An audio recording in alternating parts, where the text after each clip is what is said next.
Portonya.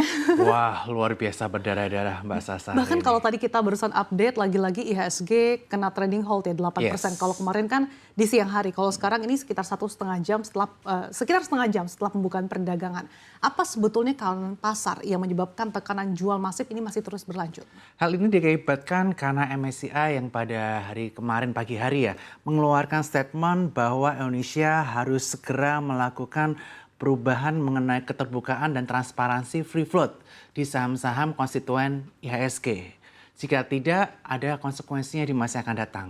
Salah satunya diberi waktu hingga bulan Mei jika terjadi akan berdampak Indonesia yang tadinya emerging market berubah menjadi frontier market. Yang mana kedepannya kalau Indonesia masuk frontier market akan ada outflow dari Indonesia lebih dari 150 triliun rupiah asing akan keluar dari pasar Indonesia. Selain itu MSCI juga membuka rebalancing untuk MSCI di bulan Februari nanti. Sehingga hal ini mengakibatkan kepanikan pasar secara massal yang mengakibatkan 2 hari ini IHSG mengalami trading halt. Tapi sekali lagi di kala market seperti ini sebagai investor kita tidak boleh panik, tapi kita harus berpikir jernih apakah perusahaan yang kita beli memiliki fundamental yang solid, memiliki profitability yang solid ke depannya, serta memiliki prospek ke depan yang baik. Itu yang perlu kita perhatikan ketika kita memilih saham ketika kondisi seperti ini. Oke, sebetulnya kan MSCI ini sudah memberikan warning sejak Oktober tahun lalu gitu terkait dengan aturan free float ini.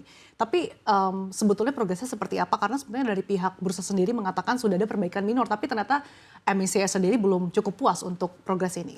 Oleh karena itu saya kira sebaiknya dari sisi pemerintah dalam hal ini sudah harus ikut turun tangan dari Kementerian Keuangan, OJK, Bursa Efek Indonesia, serta SRO untuk terus berkomunikasi secara intensif terhadap MSCI sehingga kedepannya akan ada good news yang terjadi di pasar modal Indonesia. Seperti contohnya adalah MSCI tidak akan membuka lagi rebalancing di Bursa Efek Indonesia kaitannya mengenai konstituen baru di MSCI.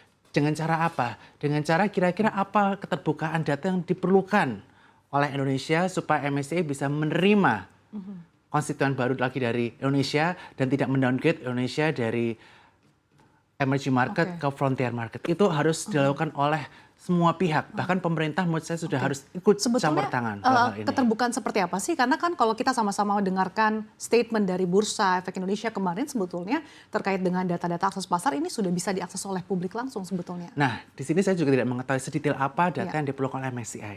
Oleh karena itu komunikasi intensiflah yang sangat diperlukan antara OJK, Bursa, pemerintah dengan MSCI sehingga kedepannya bisa berjalan dengan smooth antara kedua belah pihak dan tentu saja ini harus dimonitor secara closely.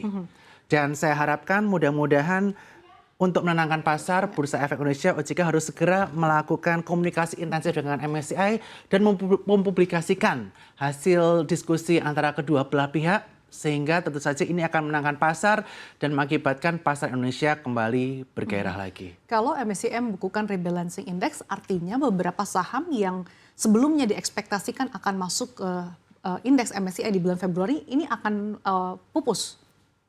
Untuk jawabannya adalah yes pasti. Karena dari surat terakhir MSCI kemarin dinyatakan bahwa di bulan Februari ini akan di-freeze mengenai rebalancing. Baik kenaikan bobot maupun konstituen baru.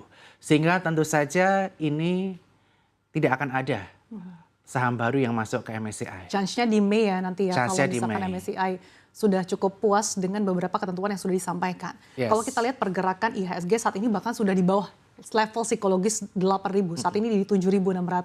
Padahal kalau sejak awal tahun IHSG beberapa kali menyentuh all time high-nya 9.100, tapi sekarang jeblok hingga 7.600-an. Artinya selama sepekan IHSG sudah melemah hampir 15%. Nah, kalau Anda lihat pergerakannya seperti apa sih? Apakah ada potensi atau chance IHSG ini akan melemah lebih cukup dalam? IHSG hari ini harus bertahan di atas 7.800. Secara technical support di area tersebut jika tidak ingin IHSG terjerembab lebih dalam lagi ke kisaran area 7.500. Artinya kalau sekarang 7.600, potensi ke bawah lagi dong? Ada potensi ke bawah, tetapi jika closing hari ini bisa di atas 7.800, ini akan menimbulkan psikologis pasar bahwa area 7.800 ini merupakan area support dari IHSG. Sehingga tentu saja ada potensi rebound jika hari ini closingnya di atas 7.800. Tapi jika tidak berhasil, ada potensi ke area support selanjutnya di area 7.500 hingga 7.300. Makanya tentu saja kita harapkan ada komunikasi dari IDX, dari OJK secara lebih intensif kepada MSCI dan juga segera mengkomunikasikan ke publik, Betul. serta ke para investor. Sehingga memberikan kelegaan pasar juga ya. Yes, dan tidak menimbulkan kepanikan pasar seperti yang terjadi hari ini. Dan tentu saja untuk kepada para investor, kita sebagai berpikir jernih kala seperti ini ketika melakukan aktivitas taking profit, aktivitas stop loss, supaya pasar akan lebih adem terlebih dahulu. Dan untuk investor yang ingin melakukan aktivitas pembelian di kala market seperti ini, sebaiknya fokus kepada saham-saham yang tidak begitu terdampak dengan konstituen MSCI, terutama bukan merupakan konstituen MSCI standard cap, dan pilih yang memiliki fundamental solid dari sisi price to book value, price to earning ratio, serta memiliki potensi profitabilitas, sustainability yang baik ke depannya dari perusahaan-perusahaan tersebut. Tapi yang cukup menarik Mas Bernardus, saham-saham yang di luar konstituen MSCI, bahkan saham-saham perbankan big caps, ini dari kemarin justru juga terjadi ARB, bahkan kompak ambruk begitu. Apa sebetulnya yang terjadi? Apakah memang investor jadi khawatir bahwa memang rata-rata saham di tanah air ini akan juga potensi untuk melemah lebih dalam? Kalau saham-saham perbankan seperti kita ketahui BCA, PMRI, BBRI merupakan konstituen dari MSCI, standard cap bahkan. Dan jika diturunkan ke frontier market, ada ketakutan bahwa big banks ini akan dilakukan aktivitas sell off oleh investor asing. Oleh karena itu sangat mengakibatkan investor panik terlebih dahulu. Tetapi tentu saja saham-saham yang lain kenapa ikut terdampak selain saham-saham yang MSCI konstituen? Karena banyak mungkin nasabah-nasabah atau investor yang saat ini menggunakan fasilitas margin sehingga ada margin call. Sehingga mereka terpaksa harus menjual saham lainnya. Dan disinilah yang mengakibatkan efek domino terhadap pasar kita 2 hari ini. Nah oleh karena itu kepada para investor juga kita harus berpikir jernih dan kepada para regulator juga kita harus segera mengkomunikasikan secara intensif terhadap MSCI dan segera komunikasikan kepada publik, kepada investor apa setiap milestone, setiap progres yang ada. Sehingga kita para investor bisa menjadi lebih tenang di kala market seperti ini. Sehingga aksi market sell off tidak berlanjut ya, Mas Bernard. Karena akan mempengaruhi inflow asing begitu yang harusnya jadi momentum kita untuk ada inflow. Tapi kalau dilihat dari sorotan MSCI, Mas Bernard, ini kan salah satunya terkait dengan free float. Sebetulnya seperti apa sih Anda melihat free float yang sudah diterapkan saat ini di bursa tanah air? Bursa tanah air saat ini free float dibagi menjadi beberapa kategori, termasuk individual, institution, corporate maupun others.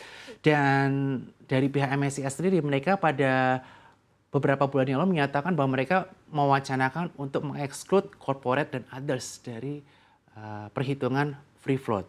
Nah ini yang menimbulkan perdebatan dari publik dan polemik dari publik juga. Nah keterbukaan telah diberikan oleh Bursa Efek Indonesia dan SRO per 2 Januari tahun ini. Akan tapi ini belum memuaskan. Itu yang menjadi PR. Bagaimana cara memuaskannya? Tentu saja komunikasi intensif lah yang harus dijalin.